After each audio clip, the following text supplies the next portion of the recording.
Tonight on Rock Center, a groundbreaking look inside the Church of Scientology. For the first time on TV, Oscar winner Paul Haggis, the highest profile Scientologist ever to leave the church, speaks out to Harry Smith.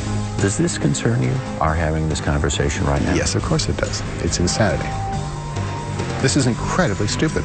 These are not people you want to mess with. And one family describes what they claim they endured to break free of the church. Well, they separate us. I sleep in a male dorm, Lucy sleeps in a female dorm, and there's a guard outside. Do you know how crazy I do. This sounds? I know. It was crazy to us as well.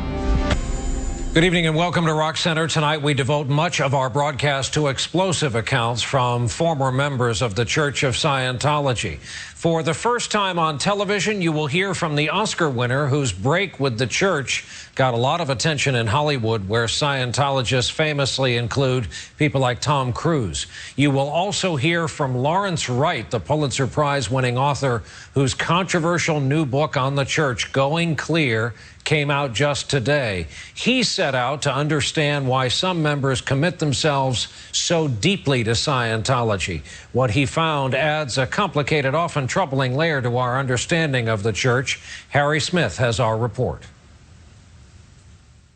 Why did you finally leave the church?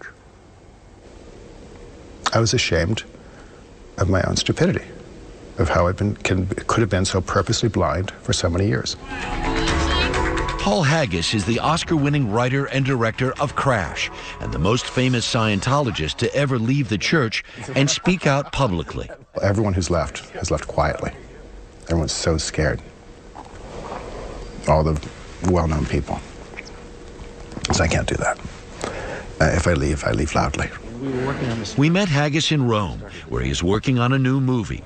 The Canadian-born filmmaker first joined the church when he was a troubled 21-year-old looking for answers. I was in love with a woman who I just couldn't get along with. And they said, we can help you with that. And that's how it started. Did Scientology help you early on? Yes, it did. I think it's like picking up any really good self-help book. You're going to get something out of it.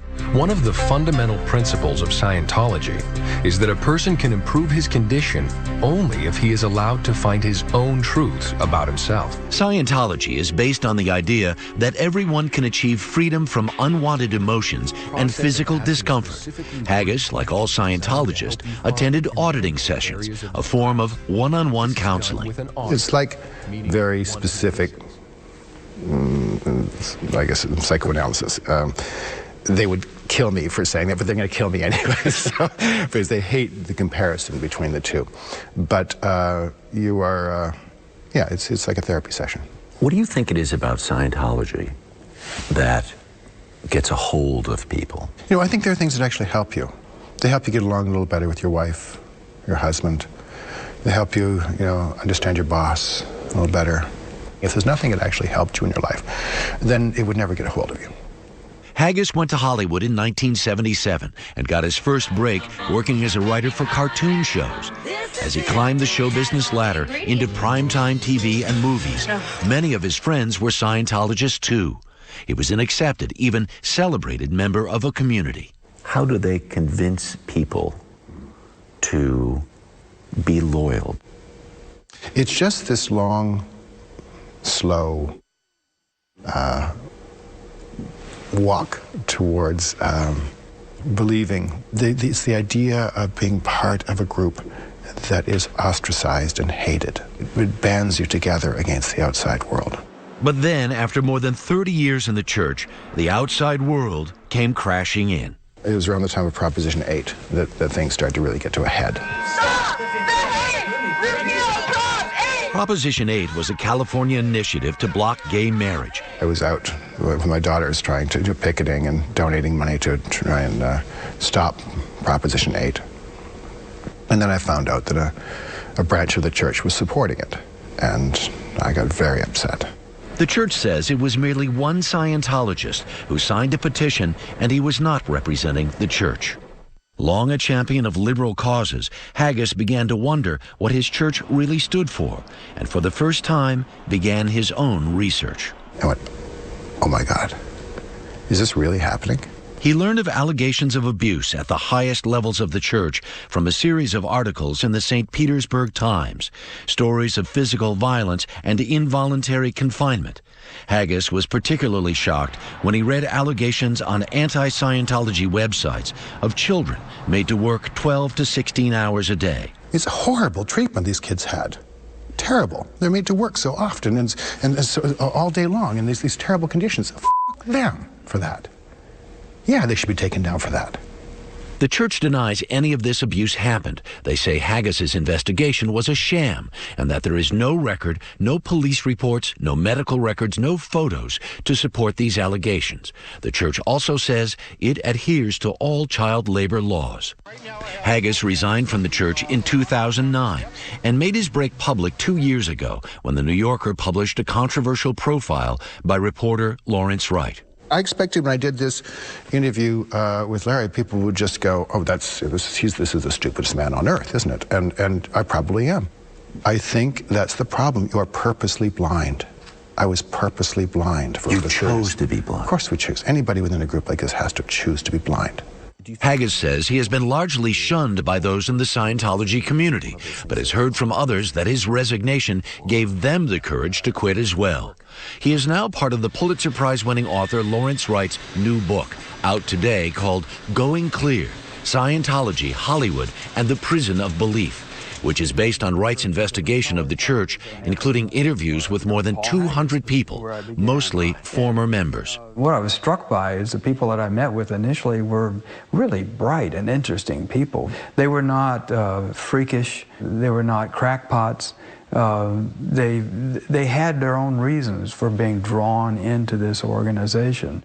Science fiction writer L. Ron Hubbard founded the church in 1954, and while the religion has been a positive, transformative experience for some, it has long been shadowed by allegations that people have been emotionally and sometimes even physically abused. I don't think anybody would join Scientology in order to be abusive. You know, they go into Scientology because they want help. But at the deeper levels, as you go, further and further into the church, the distortions become more and more apparent. And it's at those levels that I think Scientology has lost its way. Why do you think the church is so controversial? It has a history of being very vindictive and litigious, and has a history of infiltrating the government and spying on people. And so it has created an atmosphere of fear that surrounds it. In the 1970s, the church launched a massive domestic espionage effort called Operation Snow White because the church believed the government was collecting information damaging to the church. Following an FBI raid, 11 Scientologists, including Hubbard's wife, were convicted of infiltrating numerous government agencies and stealing documents. Does this concern you, our having this conversation right now? Yes, of course it does. It's insanity. This is incredibly stupid. These are not people you want to mess with. For his heresy, the church has labeled Haggis the hypocrite of Hollywood and says he has not been an active member for years. And while Haggis says in retrospect that he was never a true believer, he did tell us about Going Clear, where a person clears his mind of negative influences before becoming what Scientologists called an operating thetan, or OT, the equivalent of an immortal soul. It isn't something you have. You wouldn't say, my thetan. You'd simply say, me. There are many levels of spiritual enlightenment in Scientology. That's what they claim. I went to the top. You went to the top? OT7. And that was the top in the late 70s. But by that time, Haggis says he was having serious doubts when he reached an earlier level called OT3, a crucial rite of passage that introduces Scientologists to key tenets of the church's beliefs, including the notion that the human body is host to aliens from outer space. You're introduced to the concept of body thetans. That is, alien beings, space aliens that have infested your body by the scores or the hundreds. And those are the things that are giving you all your problems in your life, your neuroses, your fears, your phobias, your anxieties, and maybe your sexual confusion. Haggis was stunned when he reviewed the material for OT3. And I read the materials. They're handwritten by Hubbard. And I went, what the hell is this? I mean, I could justify a lot of things in the past, and I could say, okay, but this there's nothing to justify. This is, damn, this is madness. This is absolute madness. Why'd you stay then? It's a part of your life at that point. Your kids are in school, your friends, your wife. It's what you know. Is Scientology a cult?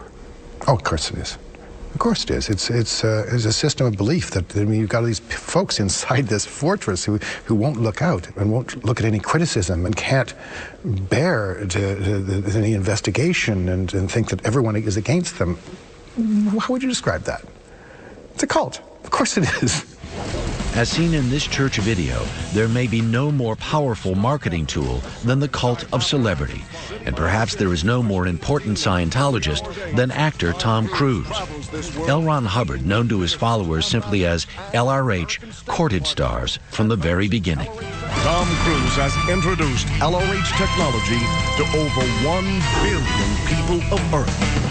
I think it's a privilege to call yourself a Scientologist. Here, Cruise is being awarded Scientology's first Freedom Medal of Valor by church leader David Miscavige. What moral responsibility do you think these stars have to know about the alleged abuses in the church? These stars have been, in my opinion, exploited to advance Scientology. And so people join it because of them.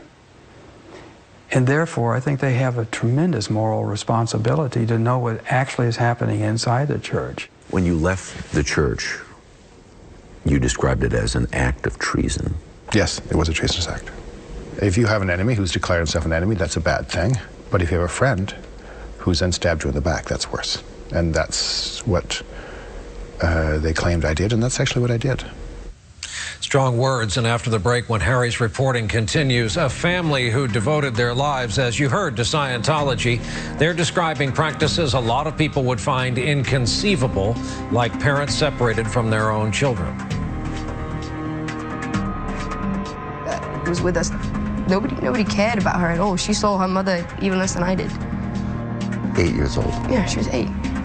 And I had to put her to bed every night crying, asking for her parents.